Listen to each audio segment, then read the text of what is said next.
We are here today talking with Fernan Rock, aka Fernando Rocha, and he is a director, actor, speaker, theater manager, educator, community leader and organizer, an artist. So, am I missing anything? Those are kind of all the things that you've done, or you are doing now. Yeah, and a father. And a father, and a dad. Yeah. So, so tell me, first of all, you are from where in Brazil? I'm from the state of Goiás. It's in the middle west of Brazil, in a city called Goiânia. Goiânia.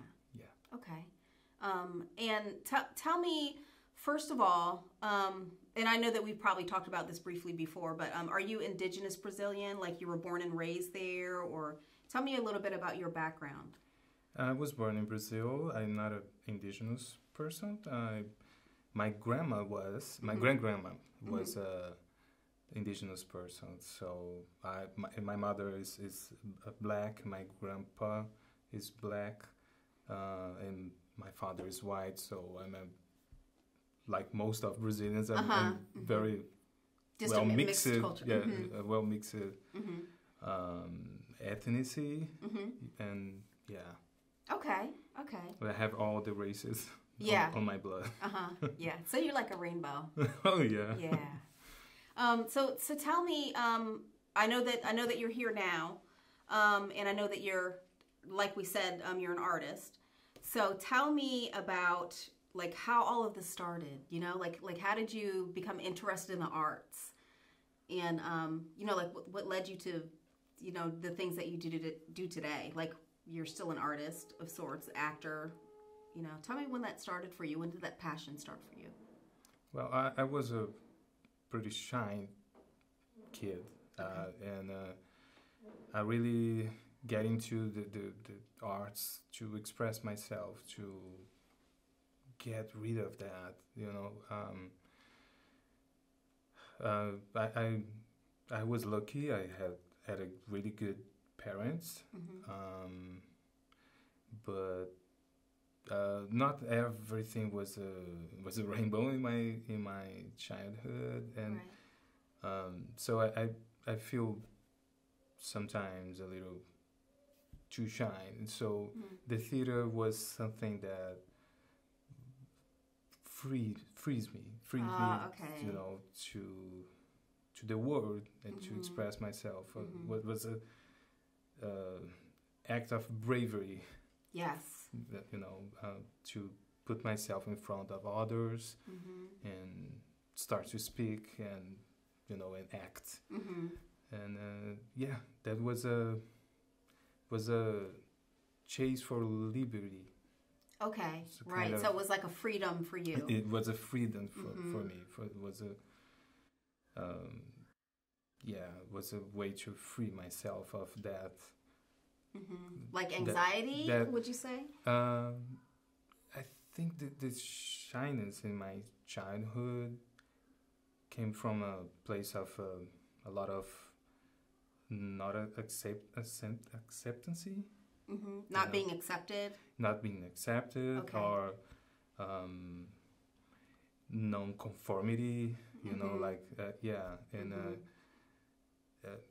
and I look for a way out of that. Okay. And the arts was the perfect thing. But the first arts that I used to have to express myself in my childhood was drawing.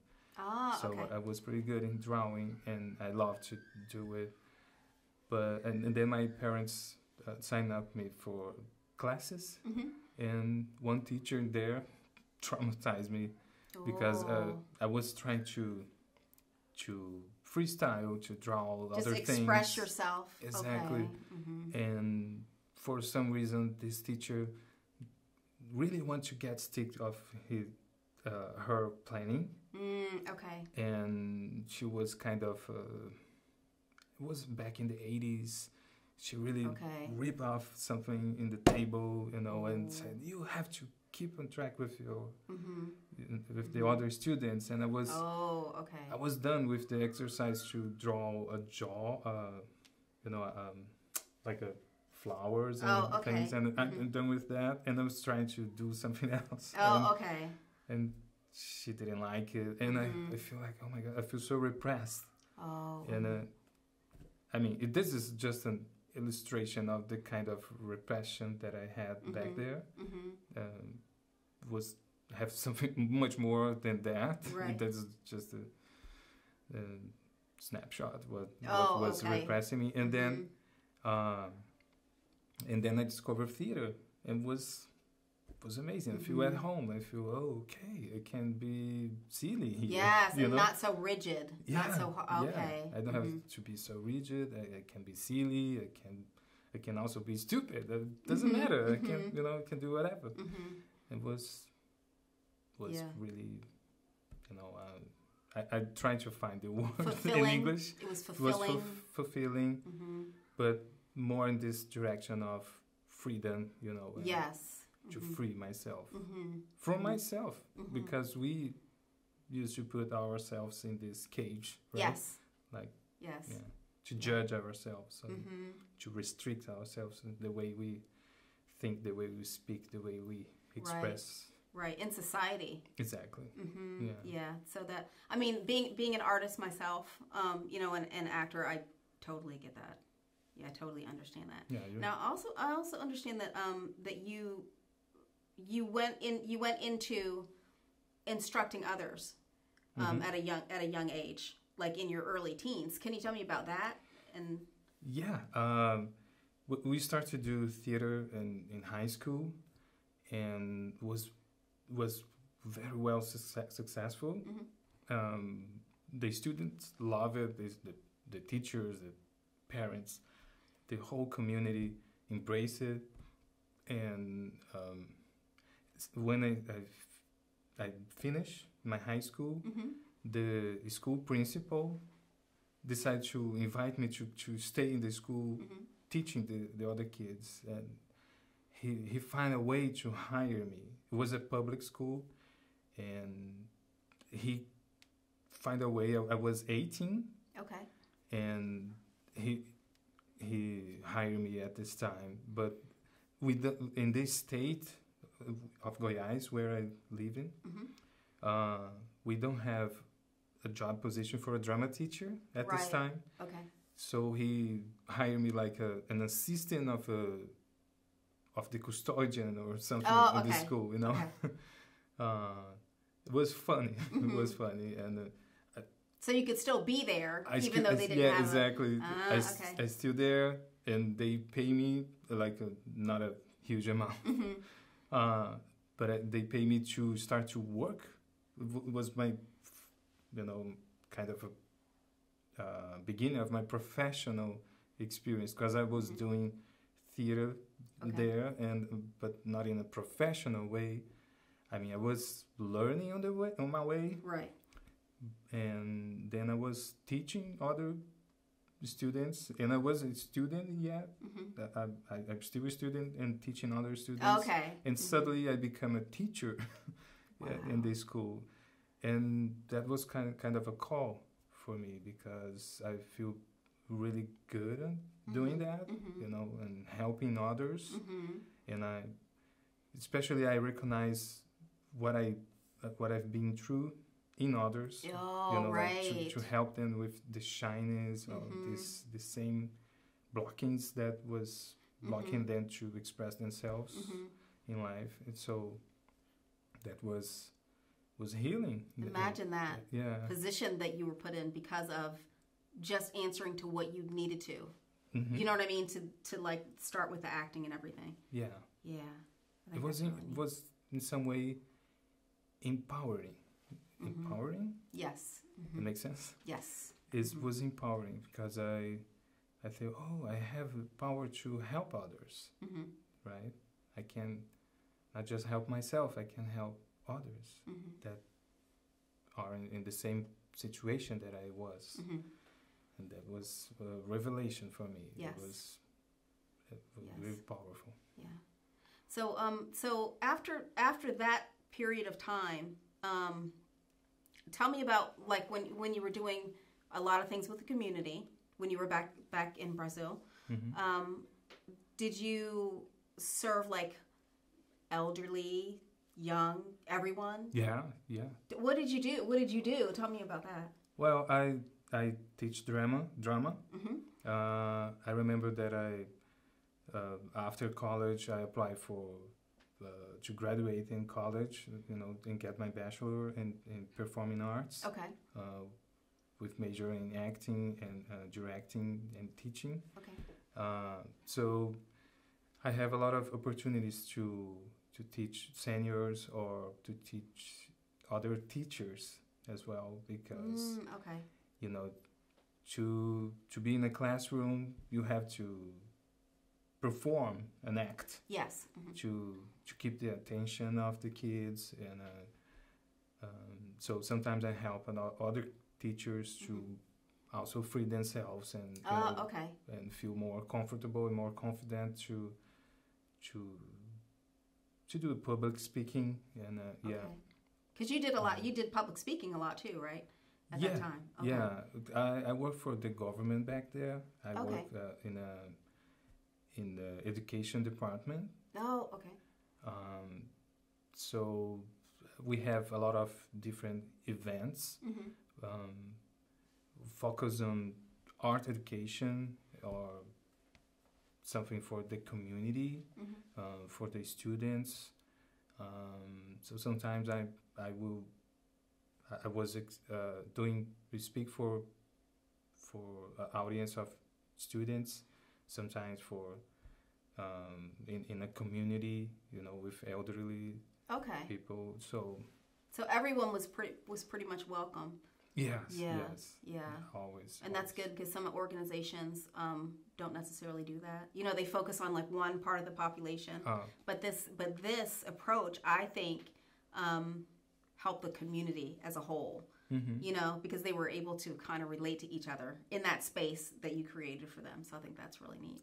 Yes. Yeah. Yes. So tell me, number one, let's go back to the beginning, because your name is Fernan Rock. Right? Yeah, it's Fernando Rocha. Okay. But here in America, I adopt like a stage name as a Fernan Rock. Okay. And something's funny about that, because back in Brazil, my aunties, they don't pronounce the whole word. You know, it's a kind of a speech problem they have there. Mm-hmm. In my state, people sometimes cut the end, the last syllables of the word. Right. Okay. Someone tell me they do that here too in they Seattle. They do, like nicknames. Yeah. Or something like. No, not on purpose. A nickname. Not on purpose. Okay. Okay. So like a speech. Yeah, exactly. In the speech, they sometimes cut the last syllables, and they do the same there. And so I got used to my aunties call me Fernan, Fernan, cutting the last syllables. Mm-hmm. And so, and when I got here, I thought, well, Americans will not say Fernando. Mm-hmm. They say Fernando. Mm-hmm. Right? Yes. And I got used to that too. They ask my name, I say Fernando. But it's Fernando. Fernando. The Latin people say Fernando, with more R, right? And so with this, playing with that, I got to Fernan, and rock is the translation of Rocha. Rocha means rock. So Okay. So now, if you understand in the beginning when I said two names, now you understand why. So that's where we are. But I was just curious, and I'm sure that you guys would be curious too. So, so getting back to your time in Brazil, I understand that there were some major changes in life there, and at some point you decided that you needed to be in a different place. So take me back to then, if you can, if you'd like to. and let me know what was kind of going on, like maybe politically, culturally, governmentally, whatever it was, that kind of precipitated your thought that you needed to be somewhere else. Well, I grew up poor. Mm-hmm. You know, my family was a humble family, mm-hmm. And you know, to do theater is hard anywhere. Yes, I figured out here is the same. Mm-hmm. It's not easy to be an artist, and true. Can you imagine in Brazil? Mm-hmm. And in my state, it's not Rio de Janeiro, it's not São Paulo. São Paulo and Rio de Janeiro mm-hmm. are like huge metropolis, okay. huge cities in there. Mm-hmm. So we kind of have some kind of entertainment industry in there. Mm-hmm. But in my state, it was more like Texas here. Okay. You know, like it was more rural, and agriculture was the center okay. of the economy, and the culture is more, you know, like people wearing cowboy hats and mm-hmm. listening mm-hmm. Country music, okay. Brazilian country music. Right. So do theater, and the kind of theater that I decided to do there was more experimental. Mm-hmm. It was more physical. Was right. nothing to do with the place I was mm-hmm. Living, and was really hard to build that from nothing. You right. know, like. And I can imagine. Yeah, and my family was very supportive, but at the same time, mm-hmm. scared. Like, yes. Oh, that's a bad choice for yourself. You know, like mm-hmm. They say something, I don't know if it makes sense in English, like a theater don't buy a shirt or something. Oh like yes, that. yes. That makes sense. Yes. Oh no, that's universal for a lot of artists. Or creatives, mm-hmm. and you know, like the older generation, because they're like, you're not going to pay bills with that. You're not going to, you know, yeah. And so, but I have a really hardship in the beginning, mm-hmm. But I keep doing. I was resilient mm-hmm. and keep doing mm-hmm. until start to pay off, and then my parents, okay. Oh, uh-huh. The family changed it. Oh, he's making a living. Uh-huh. That's incredible. Yes. You know, like mm-hmm. I was paying my rent. Mm-hmm. I wasn't living with my parents. Mm-hmm. And, you know, I went home early. In my 70s, I decided to leave my house okay. after a huge fight with my daddy. Mm-hmm. I love my daddy, but we had a fight, and I leave my home mm-hmm. to live with my grandma. Who dies a year after that with cancer. Mm-hmm. But it's another story. I leave my house because I decided to be independent. Mm-hmm. Not quite, because I was living in my right. in my grandma's house. Right. But I decided to stay there for 1 year, mm-hmm. and I did it. 1 year later, I leave my grandma's house mm-hmm. to rent my own place. Wow. And pay my bills. And all this at 17, 18? Yeah, that was 18. Okay. I got hired in the school. Mm-hmm. It was a kind of symbolic mm-hmm. Salary. Mm-hmm. You know, what was a really small amount mm-hmm. of money. Right. But I could pay my But you were doing it. I was doing it. Mm-hmm. And I keep doing until things start to pay off. Like, 5, almost 8 years later, okay. you know, things start to really grow. Mm-hmm. And we got sponsorships, we got projects being supported, you know, mm-hmm.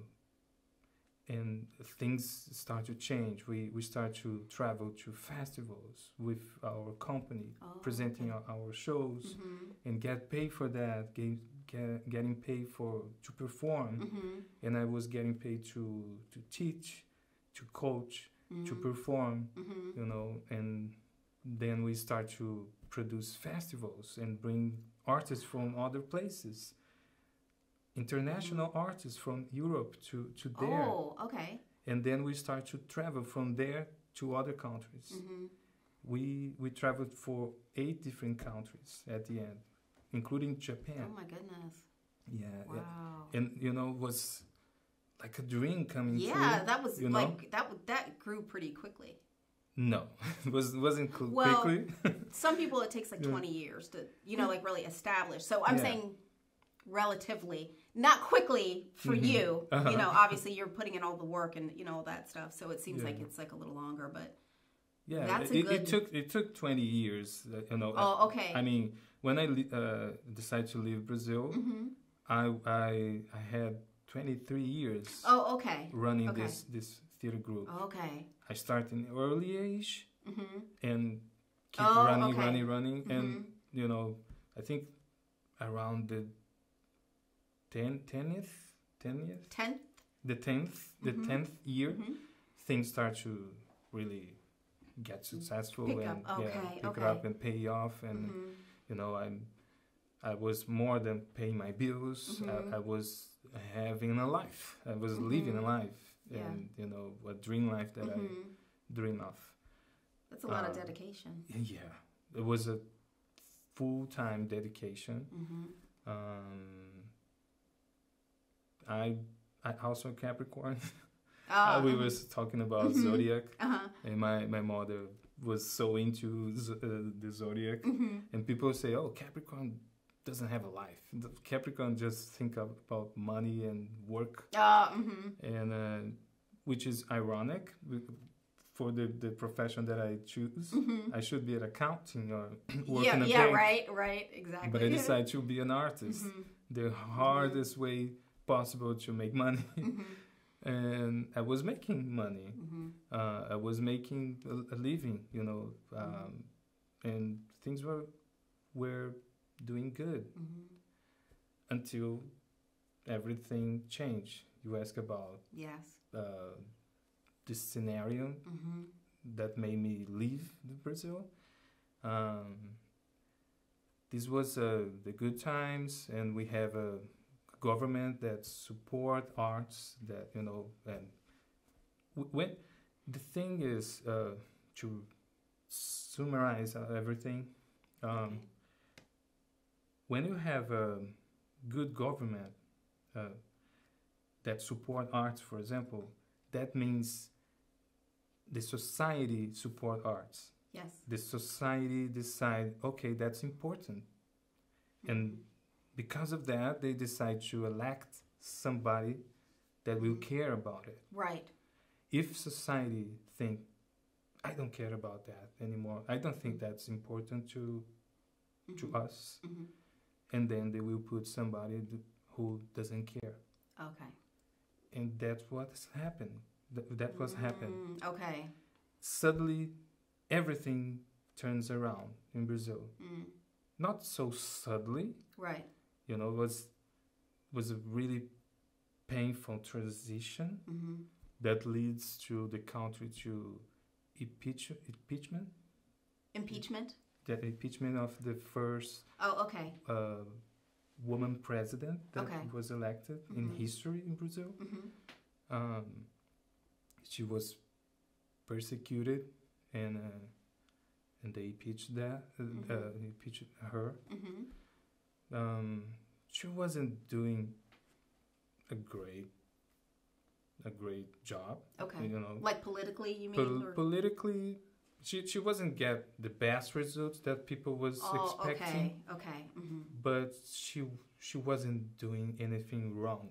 Oh, okay. I get it. And they create something that she was doing wrong to get her in order to get her out. To get her out. Exactly. Okay. And that's not my opinion. Right. Now it's a fact. Yes. Everybody knows. Okay. Also, people who was against her, everybody knows now that she wasn't doing anything that she was accused of. Oh, okay. She proved, and everybody knows. Everybody. Right, it's a well-known fact. It's well-known fact. Okay. She didn't anything wrong. Okay. They just created something to get rid of her. Oh, okay.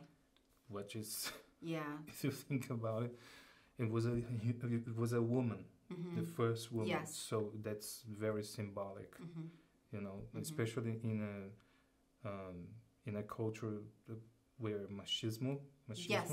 is so strong, Yes. as in Brazil. So it was a sad moment, and that create like that disturb the society in Brazil in a deep way. Was kind of reflecting what's going on here in the U.S. Of course, the U.S. is the top of economy in the world, so all other countries kind of follow. Fell under that. Yeah, follow under that, and you know, and follow the example. So that was 2016. I think Trump was in his first year here, and things start to got crazy in Brazil. And 2 years later, this lady was gone. And a transitional government takeover was horrible. Was really terrible. Terrible. And then they got elected this last president. I don't know if you know about it. He was very well known internationally. He's well known to be like a Brazilian copy of Trump, and he didn't care about the Amazon forest, and he's well known about that. His name is Bolsonaro, and this guy, his first act when he got the power was cut the Ministry of Culture in Brazil. Oh, wow. And his very first day, you know, like, he got the power. What he was gonna do? I will cut the Ministry of Culture. It was the first thing his pen signed. So that's like almost, in a way, cutting off like the social life of the people.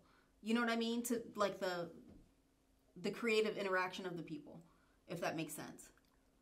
To cut something that's major.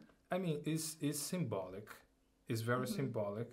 I mean, people still have where to go, of course. Okay. But the artists as a class, as a collective, you know, as a workers or professionals, was kind of like, that's not important for the government anymore.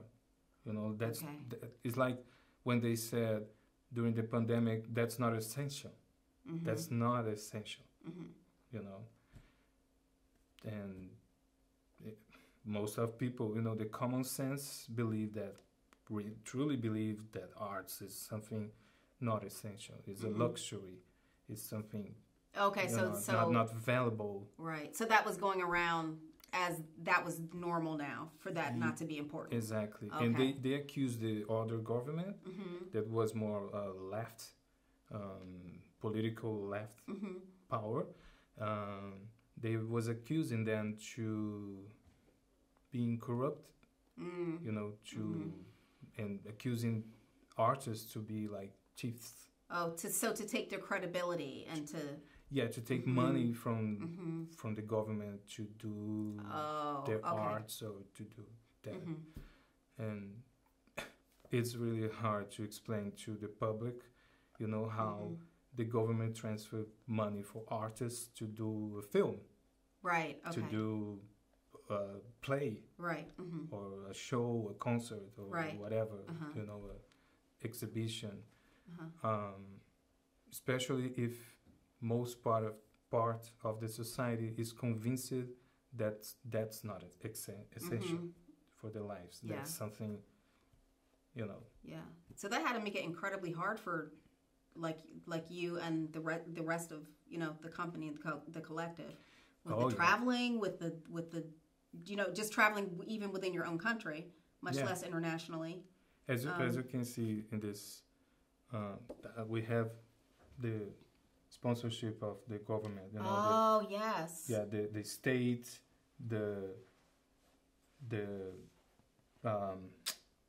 like the county. Oh, okay. The county, the state, and the federal, the federal government. Wow. And so all of this. Yeah, this pretty much dried up. Publications have all the support and the sponsorship of government institutions. In her regime, it did. Yeah, and in the regime before this guy, this crazy guy that that got the power. This guy doesn't care. Yeah.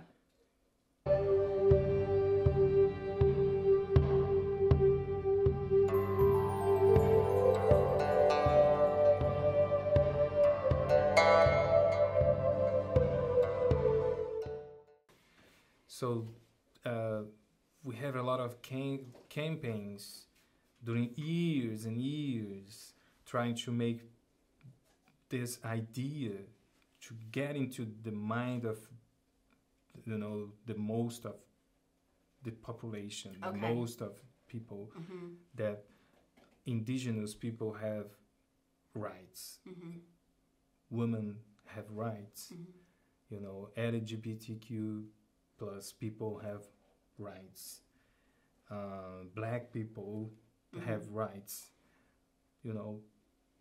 everybody, child have rights.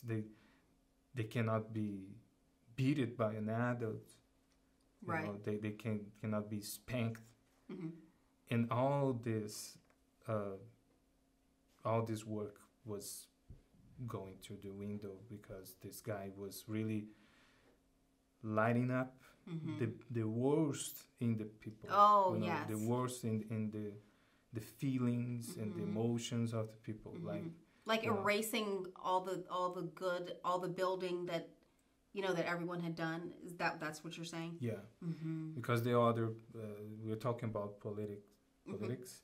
The other government support like non-profit organizations to do works to bring more conscious about a lot of things. For example, sex transmitted disease. Or to educate women to don't get pregnant so early, or real things that real affected, things or domestic violence, all these things, or racism, to combat racism or violence against indigenous people and protect their lands and all these things. And that was all gone, the people start to think that that's a corrupted way to use money to a political agenda, and that's not important anymore. They start to put that idea in the people's mind that we have to care about the economy, and that's not contributing to the economy. That's all. Yeah. That's all. That's not part of the economy, and some people really get upset to see, for example, one thing that's very different here, the way workers that like house cleaning working here is so different than Brazil. Oh. Yeah. But this was something. This was one of the topics in the political agenda, because that has been changed during the last administration. The last administration, like they create a way to really register this labor, this person, and give rights for this kind of labor. Oh, the workers. The workers, this kind of workers. Okay. And we had kind of a tradition that's pretty similar to the slavery way to deal with this kind of workers. In some rich houses. Right. People keep these workers living there with a small room, you know. Yeah. The person. So like slavery, like you said. Yeah, they trade. For example, I will give you home shelter. You know, you have a room here. You live with us if you want, like a roommate, and you clean the house. You keep everything, you know, and we will pay you, but informally, they don't do taxes for that. It's not a job. Right. You know, like you don't have any rights. You have to negotiate. Oh, I want a break. I want a vacation. You will depend of if your bosses really agree or not. Right. It depends of their wish, the will. Yeah. You know, like we don't have any regulations about it. Right. So that really upset the rich people in there. And the poor labor, I mean, I think it's the working class. The working class, thank you. The working class start to wage their to get a better wages. Okay. You know, like raise their wages. Right. The wages, and they start to have money to do things in life.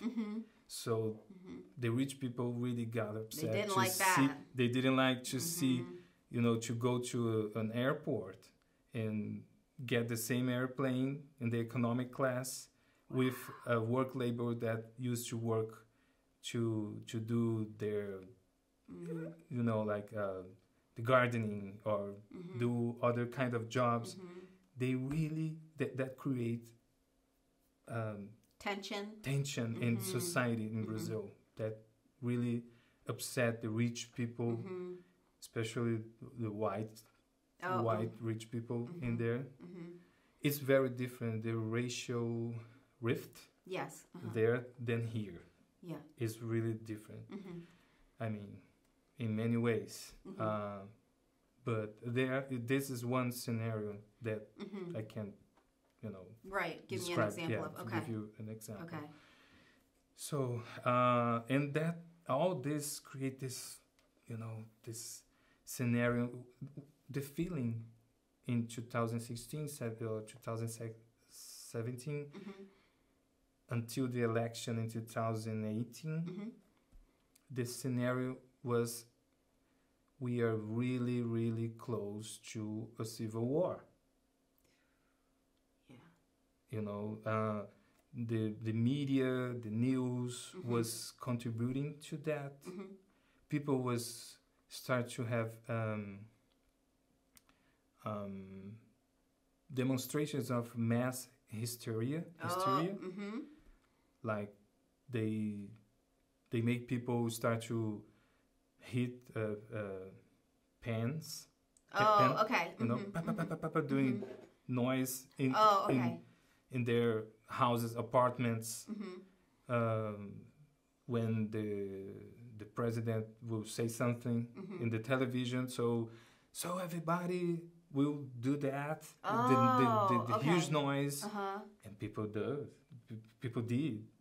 that, and was kind of scary. You know, it was kind of, you can feel the tension. You can feel like something bad is about to happen. You know. And weird things start to happen. The school where I was working was invaded by students. Invaded? Oh, you know, invaded, They invaded and they took it over the school and was kind of, revolution, and just kids doing that. Wow. Kids, students, they use these students in some way because of what they think they are doing. And, you know, and that was something that happened in the whole country, not just something located. Okay. Not just local. Not just local. It was nationwide. That started to be a thing to the point of they put in the TV shows doing that. Wow. Just to have an idea. And also the relationship with the media there is very different than here. There we have like we have two. We have one really powerful TV station that have a huge influence of people's mind. Like it's called TV Global, and other two TV Record TV, and and other TVs. SBT is a Brazilian system television, something like that. Okay. So this channels, these broadcasting companies have a strong influence. Yeah, because if you control the media, then you control what people are seeing and eventually thinking over that. And they was putting fire. They was putting gas on fire. Gas on fire. You know, I think there was. I don't know what kind of agenda there was. Right. They have a building behind, you know, and after they took over the president, the next target was the actual president there, Luiz Inácio Lula da Silva. They incriminate him, and they arrested him. Oh, okay. Yeah, and it was crazy. That was a wild time. Yeah, a wild time, and it was nothing. It was not just something you see in television. You watch in television was not something distant. Right. You were in it. I was in it. I was in a school that was invaded. I was doing this project, a beautiful project in the community. You know, an artistic project in there. That was embraced by the community. It was called Espaços Sonhos. That means like a dream space. We built a small theater in the school, and they have a lot of activities there for the community. Wow. We were very welcome to the Black community. You know, to do like rap. Jams. Oh, okay. You know, like hip hop jams. Oh, and okay. all the jams. Yeah. We welcomed the Black community, the LGBTQ community. Okay. We exhibit festivals of LGBTQ films. Okay. And and the youth, very inclusive to the youth programs, to express. You know what the youth culture, like something that was becoming very popular at the time was this Asian, what is K-pop or right, okay. So and then I saw that being destroyed, and someone invade the space and broke the stuff from my theater group. You know, they destroy wardrobes, costumes, things from display. All of that work. Yeah, all of the work. Puppets, you know, props. Wow. They got there and, you know, graffiti, hated things in the wall. They didn't stole anything. It wasn't. They just destroyed. They gave a message. They gave a message. You are not welcome anymore. They accuse us to being promoting homosexuality to the youth people, you know, to the students and things like that. They did that officially. They go to, I don't know what you call here in English, but they went to like a court or something. So they got like an injunction or a court order or anonymously they did that, like a and then we start to be investigated, and we have to prove that nothing wrong was going. You know, there. So it's not innocent until proven guilty. It's guilty until proven. Exactly. Until you prove yourself innocent. We was watching that in television. They did that with the president. why I cannot do that with someone that I hate and is right here? You know, like if they can do that with a president, we can do that with anybody. Yeah. And that they did. So my last 3 or 2 years there was really rough. You know, was exhausting. Yes. Time after time, proving that I'm doing the right thing. Right. And I prove until I said, I'm done. I can do better. That had to be so hard to give up not only everything you've worked for, but all the relationships that you built. Oh yeah. All of the community that you built up. Oh yeah. How did that affect them? Like from your perspective, how did that affect like all of them when you were like, okay, I'm done and I'm going and. Well, was a really hard decision. You know, my heart was there. That wasn't my job. Right.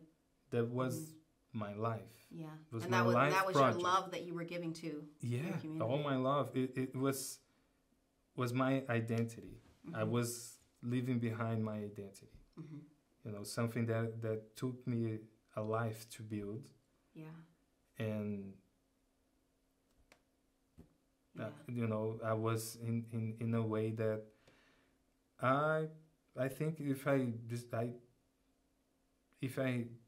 didn't had take this decision, I honestly I think I wouldn't be here today. I wouldn't be alive. I'm sure I would be dead right now. The violence was being escalating. You know, we start to get some threats. Oh, death threats. Death threats. And I was really scared. You know, and I mean, I wasn't that scared. I'm brave. I'm see myself as a brave person. Yeah, you know? But if someone says they're going to take your life, that's a whole new level of violence. You know. Yeah, and you know, and they start to demonstrate that violence, destroying, you know, a place that they that they knew was sacred to the sacred, community. Exactly, sacred for me. It's sacred for the community. You know, and we were getting too much attention. We are, you know, and a lot of people were jealous about it.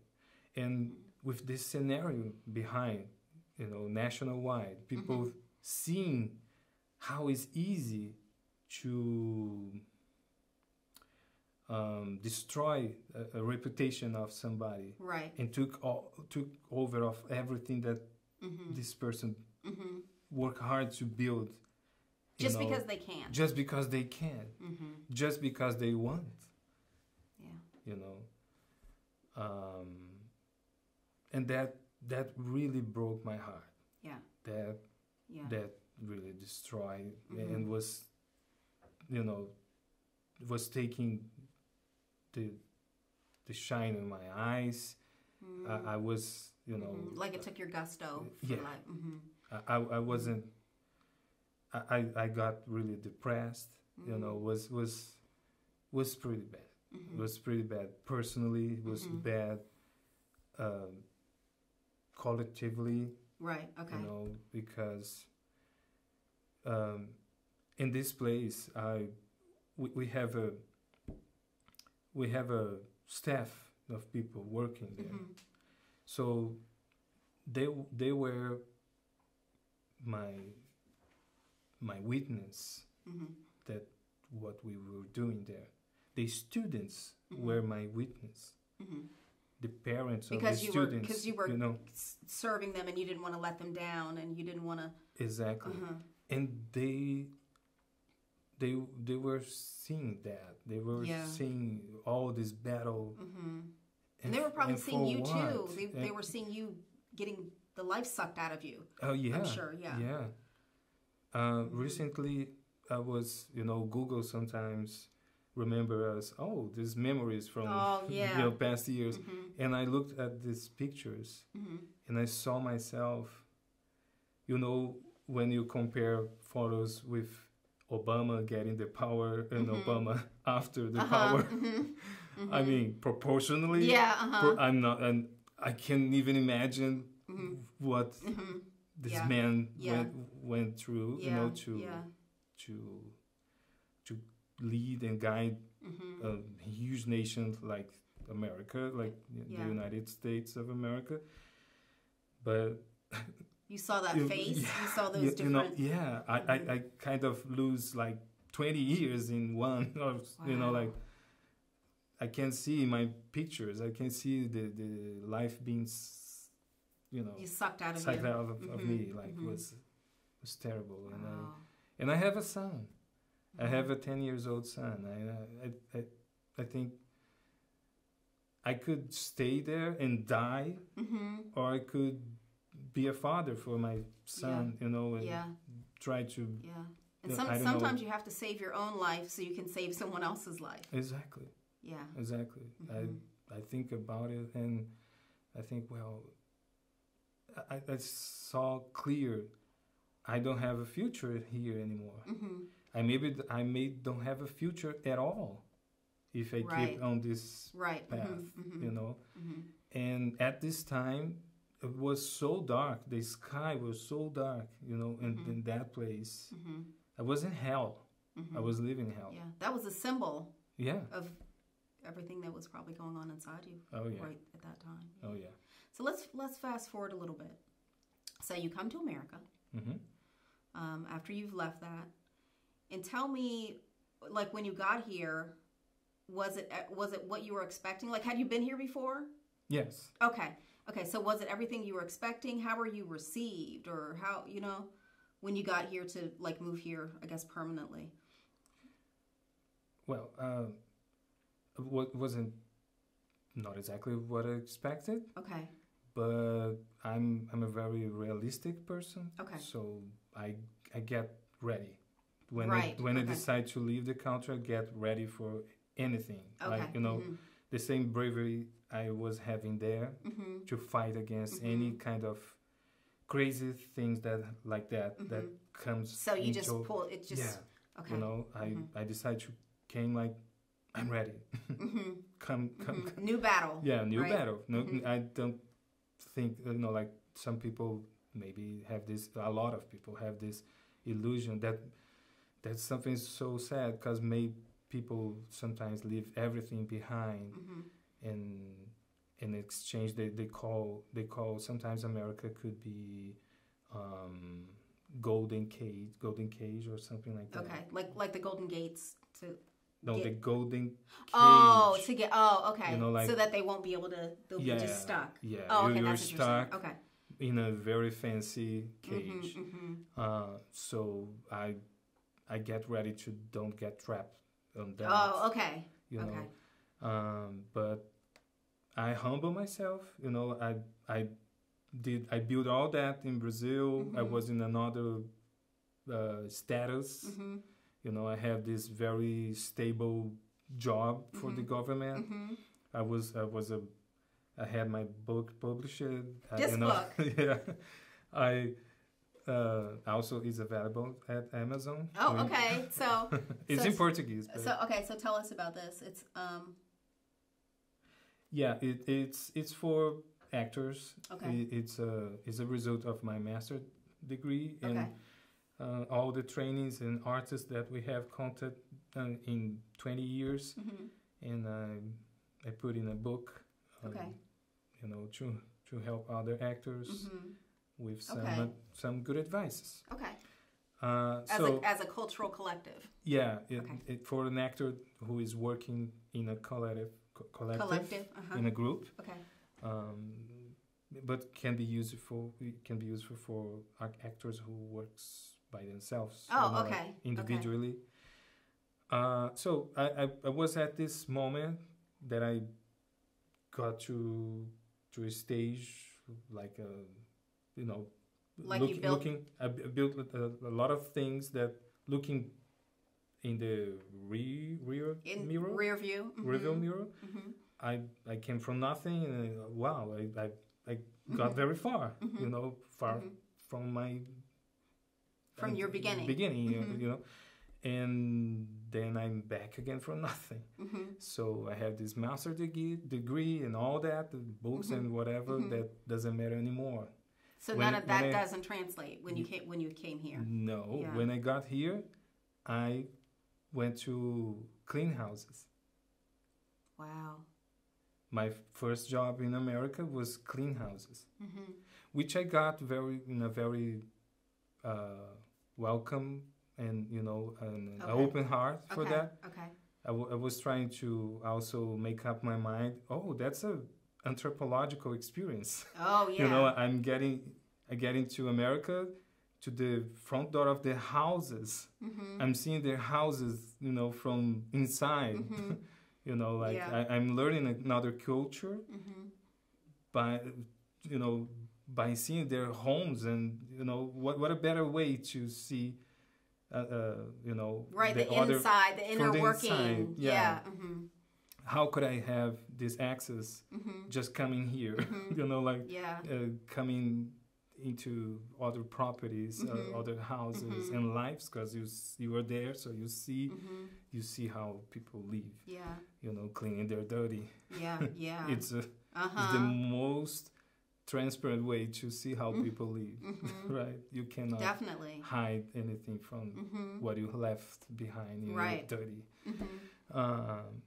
So I try to romanticize that experience, you know, to feel better. But you used it, though. You know, like, even though it may have been like a tough situation, the first coming here and having to start from scratch, I understand that. But you were able to somehow, in your mind, like you said, romanticize it. But it turned into a blessing. Oh, yeah. Because you got to see that side of it. And some people just don't, you know. Some people get stuck to that. Like I said, you know, the golden cage. Some people get easily stuck to that and leave everything behind in their countries. And I heard so many, you know, moving stories about people, how they got to America. It's crazy, you know. I can't even imagine, you know, people who cross the border, because working on that, I was working with people who was here with no permit, with no visa. You know, people like refugees or people who just invade the country, you know, crossing the border in Mexico, jumping the Trumpy wall or you know, whatever. And I was listening. And I was thinking, my life is not so bad. I don't have too much. That's something when you look at someone else's experience. How you when we're in the middle of experiences that are like kind of like not the best or challenging. Oftentimes, because of our egos, we see like, oh God, why is this happening to me? And exactly. Oh, it's the worst in the world. And then you see someone else that's having it. Exactly. And I think it was not by chance that my very beginning here start from that point of view, you know, to give me a perspective, because I was so heartbroken. I was feeling, you know, the worst person in the world. I lost everything. You know, you can imagine you lose your dream. That's pretty devastating. You lose your dream. It was devastating. I was ready to die, but I had my son that kept me alive. And you know, and when I was waiting for the government process to allow me to apply for jobs here, that's what I got. You know, and I was in my brothers and sister-in-law house. They are the reason that I came to America, because I was planning to go to Europe. I have family and friends in Portugal, and I have friends in Spain. So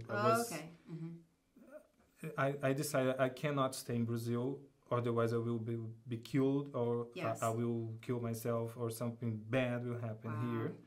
you know, I will not survive in Brazil. Where I go, and when my brother knew that, he said, no, you have family here, you come here. Yeah.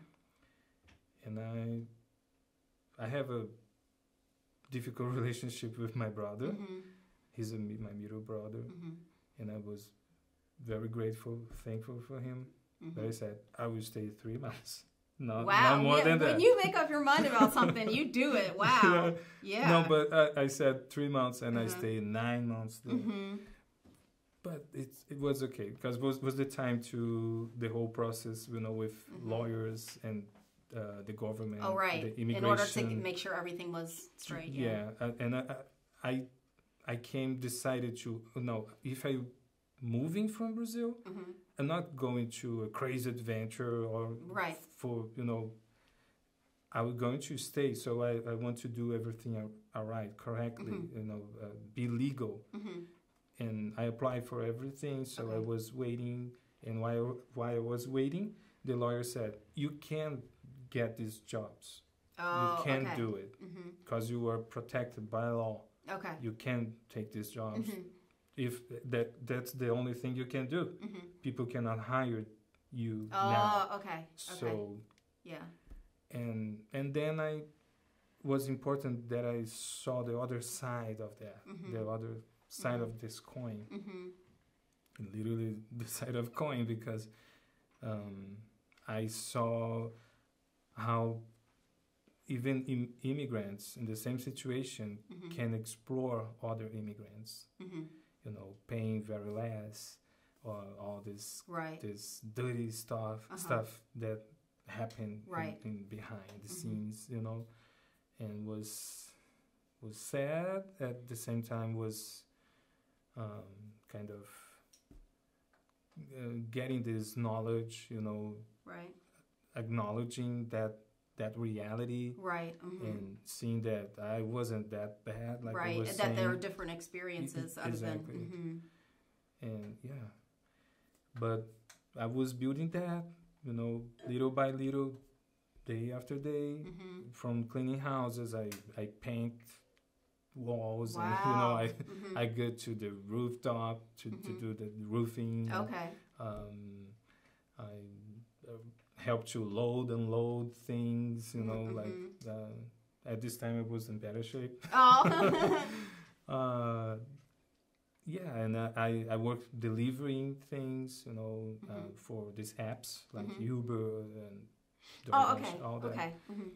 And at the same time, I was trying to not forget who I am, because the thing that happened in this experience is the first thing you forgot, it's who you are. Because you're surviving. You're surviving, and you activate your survival mode, and that's all that matters. How you have time to other things, you know, like study to improve your language, because you're living in another country, so you must learn the language. At least you have to learn English. And for my profession, the communication and the language is the central nerve. You know, it's super important. Yeah. Everything revolves around that. Exactly. And it's harder. Just the basic English is not enough to be an actor. It's not enough. And I was working so hard. I don't have time, and I don't have energy. You know, my mind don't have a space for anything else. And it's crazy. And you start to forget. Forgot. This was getting behind. Like when I talk with someone about that, I was an actor in Brazil. I caught myself speaking as I was speaking about other person or other life. Like it was so removed from you? Exactly. Like I was remembering another life, you know, like, in the past life, you know, like I was someone living in Egypt. You know, and then I had this beautiful experience when I was studying English as second language at Lake Washington Institute. Okay. And this teacher, he knew my story, and he convinced me to do a show, and ended up we call Lost in Translation, and all my classmates and him put money and helped me to rent the theater. In the theater is called Kirkland Performing Arts Center. Oh, okay. And we rent the theater and present a show. And that's the one that I saw you singing. Yeah. Yeah. And he says he's not a singer, guys, but yeah, he sings pretty well. So it was a good show. So I'm gonna put the link up so you all can watch it. Yeah, thank you. Yeah. But I got emotional just to remember, because was kind of a sign, an omen that I was welcoming, that I'm still belonging in the arts community. In the arts community, I feel like, oh my God. Yeah, and now you're a theater manager. And now here I am. Yeah. Now here I am, and you know, after pandemic and everything, I keep applying for jobs, and after the pandemic, I decide, no, I will come back to my profession. I will, in some way, I will back to work as you know, in theater. And I had this life that theater was my full-time job, was my life entirely, was my identity, and I want to come back to that. Yeah. So I started to classes, you know, acting classes here. Okay. As a beginner, right? As a beginner, right? Doesn't matter. Oh, it doesn't matter. All that stuff you didn't have. No. Okay. Sometimes I didn't even mention that, and when my teachers discovered, what, you have a master's degree in theater? What is that? You know, but I signed up for classes as a beginner because that's how I was feeling. I was. Because you were so far, I was so far. Yeah, and it's another language. It's another culture. Right. You know, actors here have other methods, other approach to acting and everything. And I want to learn. I want to learn. I want to, you know, and humble myself to learn everything from the beginning. It's amazing. Yeah, from the basics. And so I did, and I still, you can tell by my English, I still a long way to go. You know, I try to improve my accent. You're getting closer. Getting closer. I'm getting closer. Interview me again in 6 months, and you see, some difference. Look, I'm holding him to that. Healing Hearts. Got to come back. And I applied for some auditions. It was hard. I presented. I did a commercial. I had no line in there. You know, it was just acting with expressions and something like that. But then I decided, okay, if I keep working in this hard work jobs that I was getting, I will not have time and space in my mind, in my time schedule, to build and pursue that thing, you know, that skill again, to acting and do art and to creativity and all this stuff. Yeah. So I decided to apply for jobs working in the background in theater and everything. I started getting a job for a company. I create lights for Seattle Shakespeare.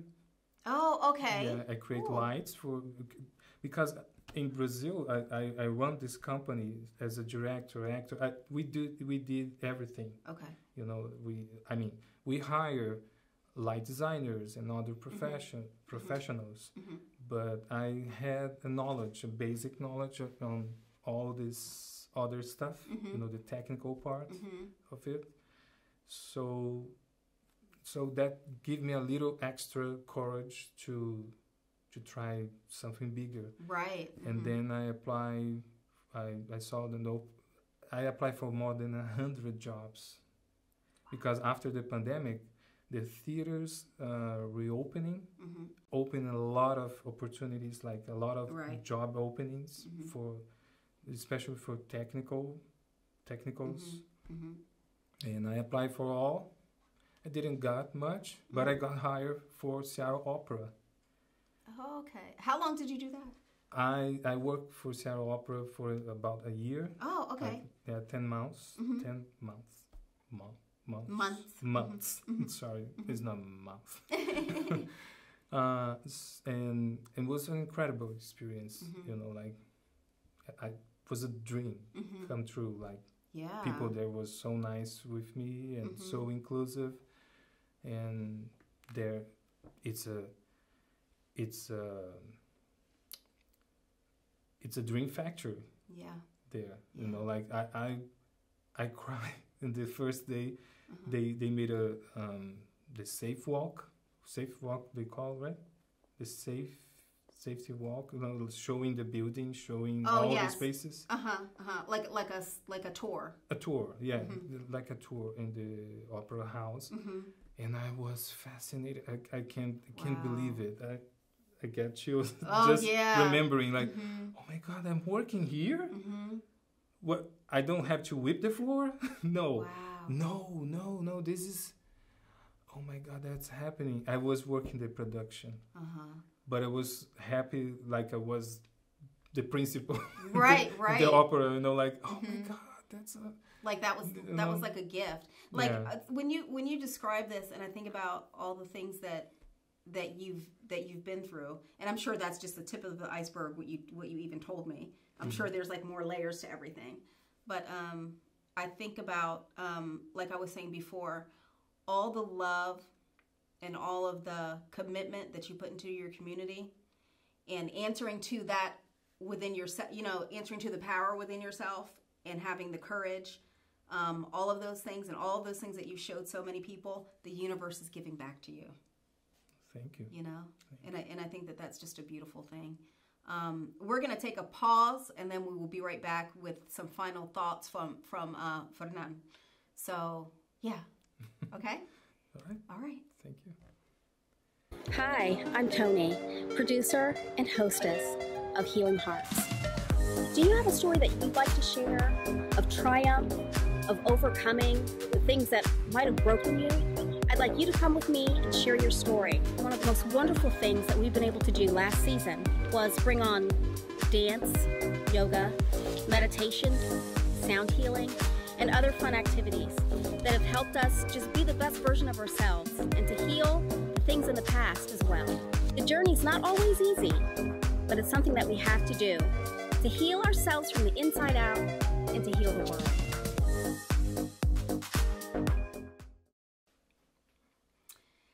So, Healing Hearts, we are back now with some final thoughts from our guest, Fernan. And so I'm going to ask you, what, in your opinion, after all of your experiences that you've been through, all of the lows, all of the highs, you know, what are some of the most important things that you've learned? The most unforgettable things that you've learned, and things that you think could maybe help our viewers that may be in kind of a similar situation, or just going through life in general, the things that the things that you've learned that are like the most powerful. Well, I think is, don't give up. Doesn't matter what came on your way. Don't give up. And I learned to not see myself as a victim. I learned how to put in perspective what is happening to me, all the challenges that's coming on my way, to make me stronger, to strengthen myself, you know, to keep doing what is my life purpose, what is I meant to be, what I feel in my guts that I'm good in doing, and it's kind of my service to the world, to the community, and what I have to give to others and to help people in some way in their lives with what I was gifted for. So it's a way to give back what I receive. So that's the most important thing. Don't forget who you are. Knows who you are. That's very important. Most people have no idea what they are doing here, who they are, and it's a very dangerous situation when you don't know. When you don't have this answer for yourself, you don't have to show off this answer for everybody, but you have to, in some very sacred, special place, have this answer for yourself. Answer. That answer is not an easy answer. Is not a short answer. Is not something you can, tell in one word who you are. It's a very complex question that you make to do it, and you're gonna do it. If you don't, life will make you do it. That's what I learned as well. When I start to doubt myself, life put me in a situation that I must look to myself and figure out what I'm doing here, what I want, and what are we gonna do with that. So, and sometimes if you are in a situation that you think, oh my God, it's unbearable, try to relate. Look around. I'm sure you will find people in other situations hard, much difficult and challenging than yours. I don't think life is comparable. The suffering of someone, it's incomparable with your suffering, and your suffering is incomparable with others. But it's a way to relate and put in perspective. I think that's it. Okay. Fernan, thank you so much, Fernan. So Fernan Rock. Thank you. Thank you, Healing Hearts, for being here. And we will see you next time. And hopefully we'll have him back in, let's say, 6 months. And I will say some Shakespeare for you. Yes. Okay. Thank you, Healing Hearts. Bye.